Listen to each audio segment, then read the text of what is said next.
of both countries in many ways are intertwined. Right now, as I speak, the Indian Prime Minister is in Dhaka for what has been hailed as a historic visit decades after their relations first began. India was part of the process right from the beginning, with a definitive view that a community with a distinct cultural ethos and identity should have the right to determine who will rule them. Back in 1971, India was closely watching all the happenings in its troubled neighborhood, watching the tension build up as Mujibur Rahman swept the general elections of East Pakistan, and sensing a mutiny, Pakistan decided to hit back with military power. But India by then was already very much involved.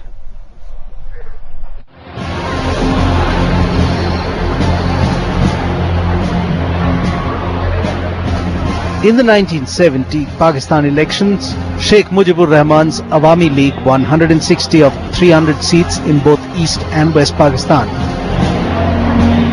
Zulfikar Ali Bhutto's PPP was left with just 81 seats. West Pakistan's Punjabi lobby refused to hand over power to the Bengalis in the East.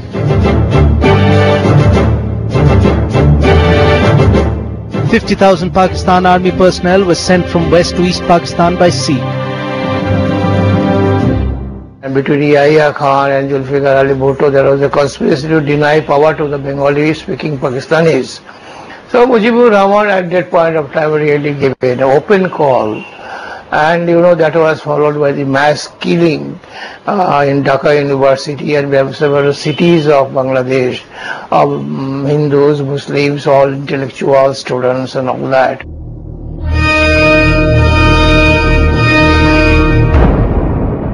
General Tikka Khan was the military governor of East Pakistan. He promised to turn the green fields of East Pakistan red with blood of the people. The Pakistan Army began a systematic offensive to kill doctors, engineers, professors, journalists and politicians in then East Pakistan. More than 10 million people fled to India.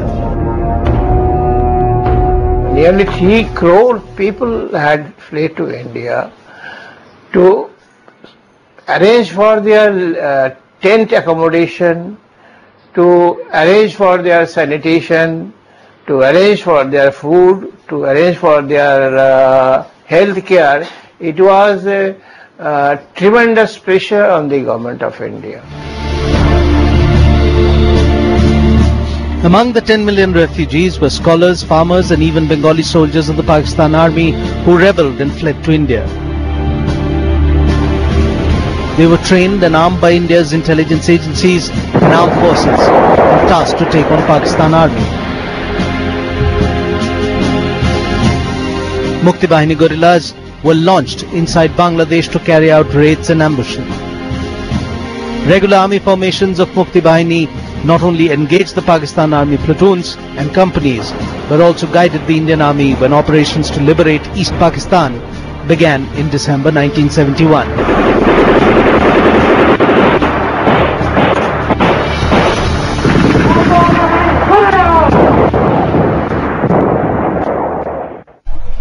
History always has all the answers, doesn't it? The effort it took to liberate Bangladesh will remain one of the most astounding case studies of the meticulous application of military power, both overt and covert. India decided on direct intervention in East Pakistan after the adversary, Pakistan that is, opened a second front in the west. What followed was an operation that lasted under a fortnight, minuscule for a conflict of this intensity, but it will remain the crowning glory of India's war-fighting capability. There would be no Bangladesh without this blistering Indian military campaign.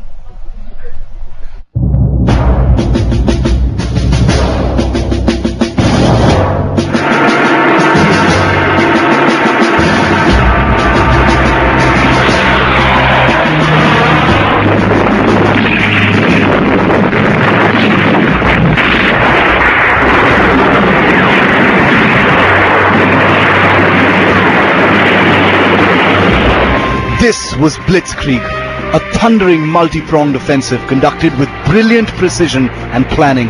A swift operation that brought an adversary to its knees and gave birth to a new nation. In less than a fortnight, Indian military operations, honed down to the last detail, brought the 1971 war to an end.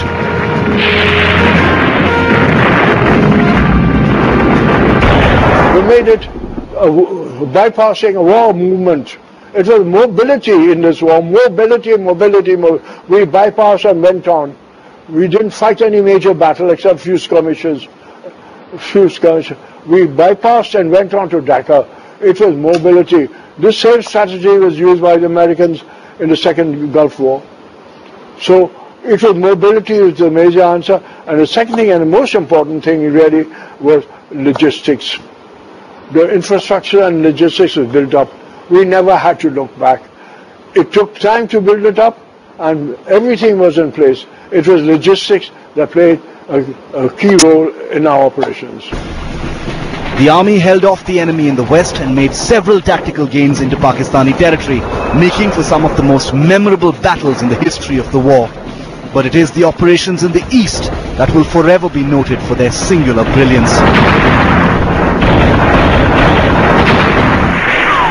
Unlike its previous war with Pakistan in 1965, this time the Indian Army made a thundering three-pronged strike with 9 infantry divisions and armoured units, zeroing in on Dhaka with resounding swiftness. The army, along with the Mukti Bahini, tore through Pakistani defences until there was nothing left to protect.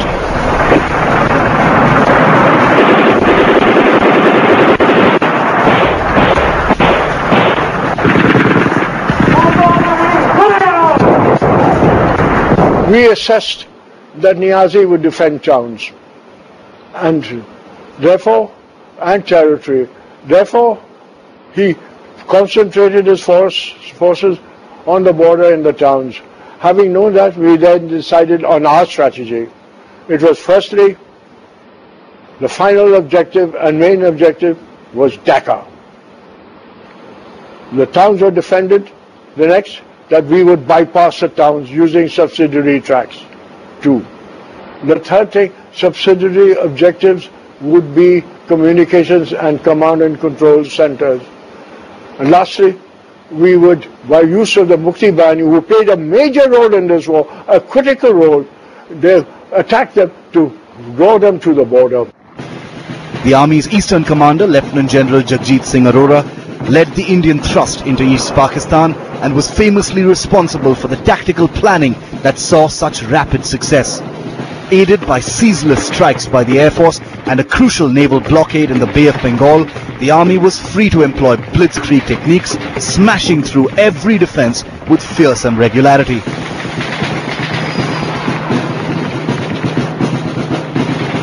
The Pakistani military had no choice. On the threshold of utter obliteration, they buckled in less than a fortnight. On the 16th of December 1971, the country's forces in East Pakistan surrendered unconditionally. One of the differences between the 1971 operations and the previous war that India and Pakistan had fought in 1965 was that this one happened at such an amazingly swift rate. Just under 2 weeks is how long the war actually lasted. But the real reason why this war was brought to a close with such amazing intensity and so swiftly was the fact that this was India's first war where all 3 services, the Army, the Navy and the Air Force, came together like never before with just one objective, the liberation of Bangladesh. It was by no means solely a land forces military campaign. The Indian Navy and the Air Force were deeply involved in the war effort. We've seen